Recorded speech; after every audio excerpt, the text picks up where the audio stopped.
कहते हो कि मंदिर से जाते समय नंदी के कानों में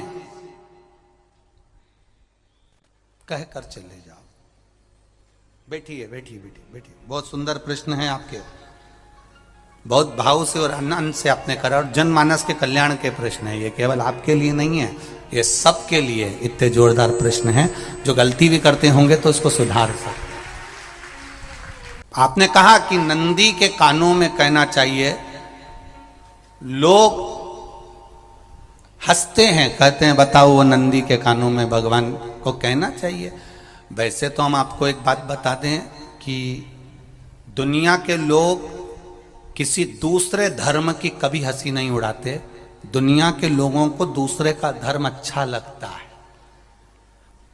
दुनिया के लोग सबसे ज्यादा हंसी उड़ाते हैं तो हमारे सनातन धर्म की ही उड़ाते हैं, और खुद उड़ाते हैं, दूसरा उड़ाने वाला नहीं होता।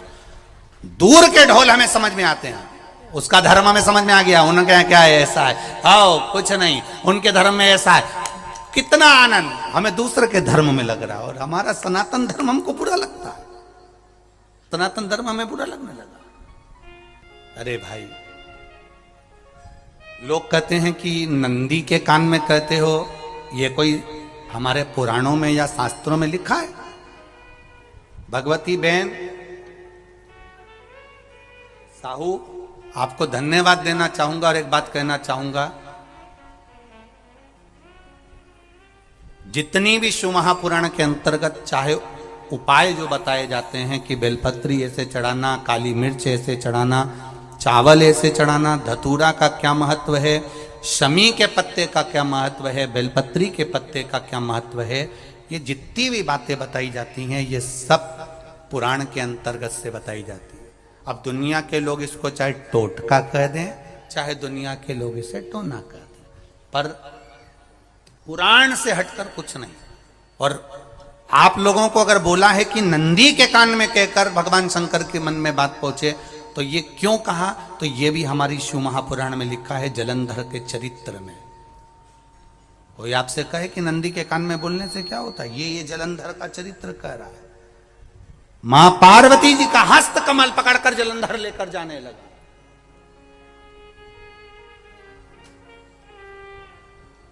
वृंदा का पति लेकर जा रहा। वृंदा तो भगवान की भक्ति में लीन रहती थी, उसको तो जलंधर को सबसे ज्यादा तकलीफ थी नारायण से, पर शिव के पास आ गया, क्योंकि ईर्षा प्रवृत्ति अभी कथा में कहा, कोई कोई ऐसा होता है जिसको तुमसे बेर नहीं होता तो भी अंदर से ईर्षा जाग जाती है। कोई कोई ऐसा होगा जिसको अंदर से ईर्षा जागती है, अपने आप अंदर से ईर्षा जागती है, उसका कोई बेर नहीं, पर ईर्षा जाग रही, भीतर से ईर्षा जाग रही। ना आप उससे मिले हो, ना कभी वो आप उसके सामने बैठे हो। कई लोग किसी ना किसी की बुराई करते हैं तो हम लोग पूछ भी लेते हैं, क्यों साहब उनसे मिलकर आए हो क्या तुम? कभी नहीं मिल किया, कभी उनका सामना हुआ नहीं हुआ, तो फिर बुराई क्यों कर रहा? एक ने कर दी थी इसलिए हमारे ध्यान में था तो हमने भी कर दी। लो, वो कुआं में डूब के मरेगा तो तू भी मरेगा का? नहीं। नंदी सामने बैठा है, गणेश जी को मालूम पड़ गया, कार्तिकेय को मालूम पड़ गया, मां पार्वती जी का हस्त कमल जलंधर ने पकड़ लिया और लेकर चला। मालूम पड़ गया, तब नहीं रहा गया। गणेश जी को क्रोध आ गया और गणेश जी महाराज आए, शिव जी को जगाने लगे। पिताजी पिताजी पिताजी कर कर जगाया, उठो पिताजी, पिताजी उठिए, पिताजी जागिए। पिता को जगा रहे हैं। भगवान शंकर नहीं उठे, तप में लीन थे। क्या करें हम? जलंधर के पास में इतना बल है, इतना बल है, और पिता की आज्ञा नहीं होगी तो हम कैसे मार देंगे इसको? मारने को तो हम मार दें। मां ने आज्ञा करी थी कि जलंधर उसको तारकासुर को मार दो, तो कार्तिकेय ने तारकासुर को मार दिया। शिव जी की आज्ञा नहीं तो हम इसको कैसे मारें? क्या करें? सब कुछ गणेश जी ने देख लिया, शंकर जी के ऊपर बहुत बहुत बहुत बहुत प्रार्थना कर कर देख ली, पर शंकर जी नहीं जागे। तब आखिरी में विनायक ने, गणेश ने, जितने लोग आस्था चैनल पर कथा सुन रहे हैं, जितने लोग फेसबुक यूट्यूब पर कथा सुन रहे हैं, इस बात को याद रखना कि नंदी के कान में कहने से क्या होता है वो ये इस कथा से सीख लेना। आखिरी में गणेश जी को लगा किसको कहूं, शंकर जी भी तप में हैं, नंदी भी तप में हैं, मैं किसको कहूं? शिव जी को कह के कर थक गया, पिताजी को बोल बोल कर थक गया, पिताजी जागते नहीं। अब मैं किसको कहूं ये बात, किससे कहूं? विनायक गए सीधे अब नंदी के पास में। नंदी भी तप में लीन थे, शंकर जी की ओर मुख था, शंकर जी की ओर मुख था। गए और जाकर तुरंत विनायक ने नंदी के कानों में जाकर कहा, नंदीश्वर, मैया का हाथ पकड़कर जलंधर लेकर जा रहा है, पिताजी तप में लीन है, कृपा करिए ना। बस केवल नंदी के कान में कहा, गणेश जी दूर हट गए। नंदी के कान में कहा, शंकर जी के नेत्र खुल गए, शिव जी के नेत्र खुले। ध्यान देना जरा, इस शिव महापुराण की, आशुतोष शिव महापुराण की कथा, जो कथा यहां कही जा रही है, यह कथा पहले के चरित्रों में सुनने को नहीं मिली होगी। जरा ध्यान देना इस संवाद पर, जितने लोग आस्था चैनल पर, जितने फेसबुक यूट्यूब पर सुन रहे हैं। सनातन धर्म की हंसी उड़ाने वाले कह देते हैं नंदी के कान में कहने से क्या होता है, नंदी के सामने जाकर बोलने से क्या होता है, नंदी के पास बैठकर बोलने से क्या होता है, नंदी के पास बैठकर शंकर जी का मात्र दीदार करने से क्या होता है, दर्शन करने से क्या होता है। वो अच्छे से समझ लेना, जो लोग सनातन धर्म पर उंगलियां उठाते हैं, वो अच्छे से समझ लें इस बात को।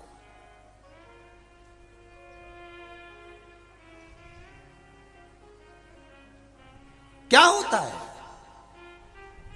नंदी तप में लीन, शिवजी तप में लीन, शिव नहीं उठ रहे। विनायक ने नंदी के कानों में जाकर कह दिया, नंदी के कान में जाकर कहा, नंदी के नेत्र नहीं खुले। नेत्र किसके खुले? जम के बोलो, महादेव के खुले हैं, शिव जी के खुले हैं। ये मन का तार। नंदी शंकर की आराधना कर रहे थे, शिव अपनी भक्ति में डूबे थे। यहां कहा, यहां पहुंचा, जो दिल में था उस तक बात पहुंच गई। नंदी के दिल में शिव थे, तुम कहे, नंदी ने शंकर तक बात पहुंचा दी। वो सूत्र जो बंधा था दिल से दिल तक का, वो पहुंच गया।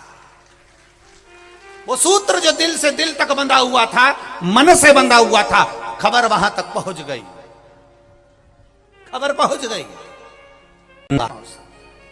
उसको जानो, लुटाइए, ये मौका मिला है आनंद का, दिल से प्रेम लुटाओ। नंदी से कहा, नंदी ने देवादिदेव महादेव से नहीं कहा। केवल नंदी आंख बंद कर कर बैठे थे, कहते सही भगवान गणेश के शब्द शिव जी तक पहुंच गए। शिव जी के नेत्र खुल गए और उन्होंने जलंधर के पास पहुंचकर पार्वती जी का हस्त कमल छुड़वाया। जरा विचार करिएगा, आप नंदी से कहते हो मेरे महादेव तक बात पहुंच जाती है। आपको केवल नंदी से प्रेम से कहना है, नंदीश्वर मेरे बाबा, ए मेरे बाबा, आप रोज शिव जी को लेकर भ्रमण पर निकलते हो, मुझे बहुत दुख है, आप मेरे दुख को मिटाने के लिए मेरे दरवाजे पर क्यों नहीं आते?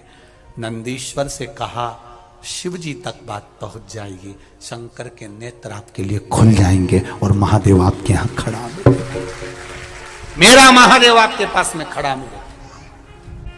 लोग कहते हैं नंदी को कहने से क्या होता है, ये शिव तत्व की कथा आशुतोष शिव महापुराण कह रही है। कहा वहां तक पहुंचा, दिल से दिल का कंटेंट। जो भगवान नंदी के कानों में कुछ कहकर आते हैं, बोले हो कभी? सीधे बोल देते हो क्या जाकर? नंदी के कानों में कहने का भी एक तरीका है, आप लोगों को मालूम होगा वो तरीका? नहीं मालूम? बेलपत्री की जो डंडी रहती है ना, बीच का जो भाग है, ध्यान दिए ना जरा सा, ये बीच की जो डंडी है, फिर से देखिए, बेलपत्री के 2 पत्ते और उसके पास में जो बीच की जो डंडी का भाग है, दिख रहा है आप लोगों को? ये दो डंडी, ये बीच की दो पत्ती और उसके बीच में जो दो डंडी का भाग होता है। जब हम देवादिदेव महादेव से कोई बात कहने वाले होते हैं ना कि बाबा बहुत दुखी हूं, बाबा बहुत तकलीफ चल रही है, बाबा मैंने एक कंपटीशन एग्जाम में परीक्षा दी है, बाबा मेरे जीवन में ये तकलीफ हो रही है बाबा, तब इस बेलपत्री की जो ये डंडी होती है, इस उंगली से, इस अंगुष्ठ से इस डंडी को पकड़ा जाता है और बाबा के कर्ण में कहने से पहले ये हाथ को नंदी के ऊपर रखकर फिर हम बाबा के नंदी के कानों में कहते हैं और चलते समय इस बेलपत्र को अशोक सुंदरी की जगह पर चढ़ाकर वापिस सजाते हैं। देव अधिदेव महादेव को पार्वती की बात मानना ही पड़ती है और वो कहना ही पड़ता है। बेलपत्र की महत्व, ये जितना फल एक बेलपत्र की पत्ती में उतना की उतना फल, हम आपसे फिर कहेंगे कभी मौका मिल जाए जिंदगी में, कभी तुम्हारे जीवन में अगर मौका मिले और कहीं बेलपत्री का वृक्ष मिल जाए जिसकी छांव तुम्हारे ऊपर पड़ रही हो, तुम्हारे ऊपर अगर बेलपत्री की छांव पड़ रही हो, उसके नीचे बैठकर कभी मौका मिले एक बेलपत्री का पत्ता मात्र रखकर आप शिव जी का नाम लेकर जल भी अगर समर्पित कर रहे हो ना, तो वो 12 ज्योतिर्लिंग को जल चढ़ाने के बराबर फल प्रदान कर। एक बेलपत्री का पत्ता, एक बेलपत्री का वृक्ष, एक बेलपत्री के वृक्ष की छांव हमारे जीवन को कृतार्थ कर देती है, धन्य कर देती है, कृतार्थ। शंकर को जल चढ़ाने के बाद थोड़ा सा बचा हुआ जल, नंदी का एक पांव, जो नंदी शिव जी के सामने होता है, उसका एक पांव उठा हुआ होता है, उस पांव के पास में जल समर्पित करने के बाद नंदी के सीधे कान में अपने नेत्र बंद कर कर भगवान नंदीश्वर के कानों में सुयशा का नाम लेकर जो अपनी कामना धीरे से नंदी के कान में कहकर आ जाता है, 3 से 3.5 महीने में उसकी कामना पूर्ण हो जाती है। सुयशा का नाम लेकर नंदीश्वर उसको शिव को समर्पित कर देते। हल्दी का पानी, जो हल्दी की गांठ होती है, उस गांठ को गला दिया जाता है और उसका जो पानी होता है उसका अभिषेक, यदि घर में कोई बहुत बीमार पड़ा है तो उसको स्वस्थ करने के